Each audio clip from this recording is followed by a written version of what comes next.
এখন বাজারে এত সস্তা মটরশুঁটি, তাই যত পারো খুশি মটরশুঁটি খেয়ে নাও। আজ বানিয়ে দেখাবো মটরশুঁটির ঝুরি ভাজা।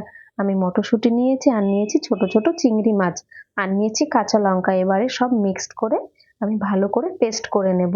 পেস্ট করা হয়ে গেছে, আর এখানে আমি কড়াই বসিয়ে দিয়েছি, তাতে দিয়ে দিলাম সামান্য সর্ষের তেল। তেলটা গরম হয়ে গেলে তারপরে এখানে সামান্য কালো জিরে দিয়ে দিলাম। কালো জিরে দিয়ে গন্ধ বেরিয়ে গেলে তারপরে পেস্ট করে রাখা মটরশুঁটিটা দিয়ে দিলাম। আর মটরশুঁটিতে আমি পেস্ট করার সময় দিয়েছি চিংড়ি মাছটা, নুন, আর সামান্য চিনি আর কাঁচা লঙ্কা। এখন একটু সামান্য হলুদ দিয়ে দিলাম, আর মিক্সারটা ধুয়ে সামান্য জল দিয়ে দিলাম। এবারে ভালো করে জলের সঙ্গে পেস্টটা মিশিয়ে এবারে ঢেকে রাখবো অন্তত 5 মিনিটের জন্য। একটু সিদ্ধ হতে দেব।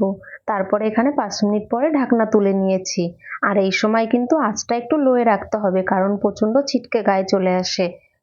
আর ঢেকে দেব না, এবার না ঢেকেই আমি জলটা পুরোটা শুকিয়ে নেব। আর হ্যাঁ, এই রান্নাটা যখন বাড়িতে ট্রাই করবে অবশ্যই হাতে সময় নিয়ে করবে, কারণ একটু সময় লাগে এই রান্নাটা করতে, কারণ পুরোটা জল শোকাতে হয় তো, তাই একটু সময় নিয়েই করবে। আর দেখো, পুরো জলটা আমি শুকিয়ে নিয়েছি, বেশ ভালোভাবে শুকিয়ে গেছে আর ঝুড়ো ঝুড়ো হয়ে গেছে। আমি চিংড়ি মাছটা পেস্ট করেই দিয়ে দিয়েছি। পেস্ট করে দিলেই বেশি ভালো লাগে খেতে। তোমরা চাইলে চিংড়ি মাছ না দিয়েও করতে পারো। চিংড়ি মাছ ছাড়াও কিন্তু খুব ভালো হয় খেতে। তোমরা অবশ্যই কিন্তু একবার বাড়িতে ট্রাই করে দেখো। গরম ভাতের সঙ্গে তো জাস্ট জমে যাবে। দেখেছো কত সুন্দর ঝুড়ো ঝুড়ো হয়েছে?